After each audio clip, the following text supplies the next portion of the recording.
Breve introducción. Para facilitar su misión, Jesús pasa los 3 últimos años de su vida en Cafarnaúm, en la casa de Pedro, junto al lago de Tiberíades. La población tenía milicia romana y también ellos se admiraban por las palabras y obras de Jesús, por lo que un capitán muestra una gran fe y se acerca a él para pedirle un favor. Para manifestar su poder sobre la muerte, Jesús resucita al hijo de una viuda. Exalta a Juan Bautista ante el pueblo y a él que está en la cárcel le hace saber que las profecías sobre el Mesías se están cumpliendo. Jesús convive con fariseos y pecadores, muestra su misericordia y su poder de perdonar los pecados. Capítulo 7 del Evangelio de San Lucas. La fe de un pagano. Cuando terminó de enseñar al pueblo con estas palabras, Jesús entró en Cafarnaúm. Había allí un capitán que tenía un sirviente muy enfermo, al que quería mucho y que estaba a punto de morir. Habiendo oído hablar de Jesús, le envió a algunos judíos importantes para rogarle que viniera y salvara a su siervo. Llegaron donde Jesús y le rogaron insistentemente diciéndole: «Este hombre se merece que le hagas este favor, pues ama a nuestro pueblo y nos ha construido una sinagoga». Jesús se puso en camino con ellos. No estaban ya lejos de la casa cuando el capitán envió a unos amigos para que le dijeran: «Señor, no te molestes. ¿Quién soy yo para que entres bajo mi techo? Por eso ni siquiera me atreví a ir personalmente donde ti. Basta que tú digas una palabra y mi sirviente se sanará. Yo mismo, a pesar de que soy un subalterno, tengo soldados a mis órdenes y cuando le ordeno a uno vete, va, y si le digo a otro ven, viene, y si digo a mi sirviente haz esto, lo hace». Al oír estas palabras, Jesús quedó admirado y volviéndose hacia la gente que lo seguía, dijo: «Les aseguro que ni siquiera en Israel he hallado una fe tan grande». Y cuando los enviados regresaron a casa, encontraron al sirviente totalmente restablecido. Jesús resucita al hijo de una viuda. Jesús se dirigió poco después a un pueblo llamado Naín, y con él iban sus discípulos y un buen número de personas. Cuando llegó a la puerta del pueblo, sacaban a enterrar a un muerto. Era el hijo único de su madre, que era viuda, y mucha gente del pueblo la acompañaba.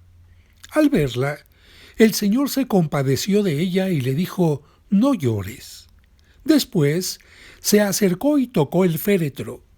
Los que lo llevaban se detuvieron. Dijo Jesús entonces: «Joven, yo te lo mando, levántate». Se incorporó el muerto inmediatamente y se puso a hablar, y Jesús se lo entregó a su madre. Un santo temor se apoderó de todos y alababan a Dios diciendo: «Es un gran profeta el que nos ha llegado. Dios ha visitado a su pueblo». Lo mismo se rumoreaba de él en todo el país judío y en sus alrededores. Jesús responde a los enviados de Juan Bautista. Los discípulos de Juan lo tenían informado de todo aquello. Llamó pues a 2 de sus discípulos y los envió a que preguntaran al Señor: «¿Eres tú el que ha de venir, o tenemos que esperar a otro?». Los hombres, al llegar donde Jesús, dijeron: «Juan Bautista nos envía a preguntarte: ¿eres tú el que ha de venir, o tenemos que esperar a otro?». En ese momento, Jesús curó a varias personas afligidas de enfermedades, de achaques y de espíritus malignos, y devolvió la vista a algunos ciegos. Contestó, pues, a los mensajeros: «Vuelvan y cuéntenle a Juan lo que han visto y oído.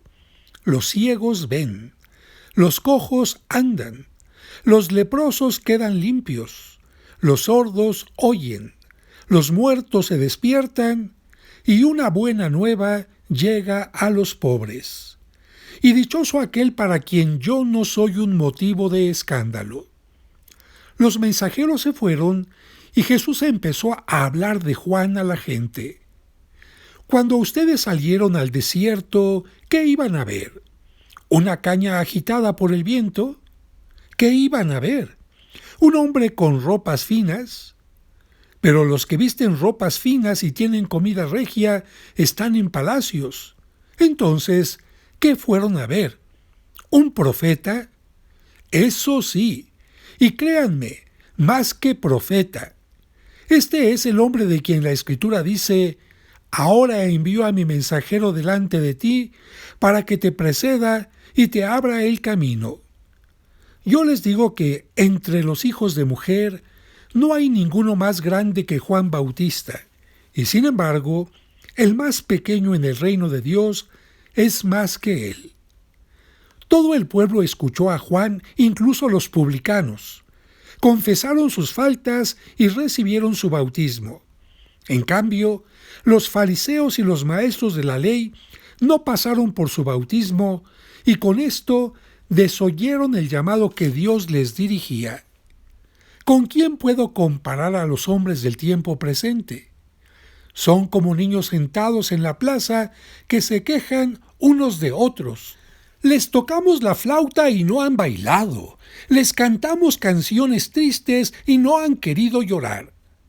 Porque vino Juan el Bautista, que no comía pan ni bebía vino, y dijeron: está endemoniado.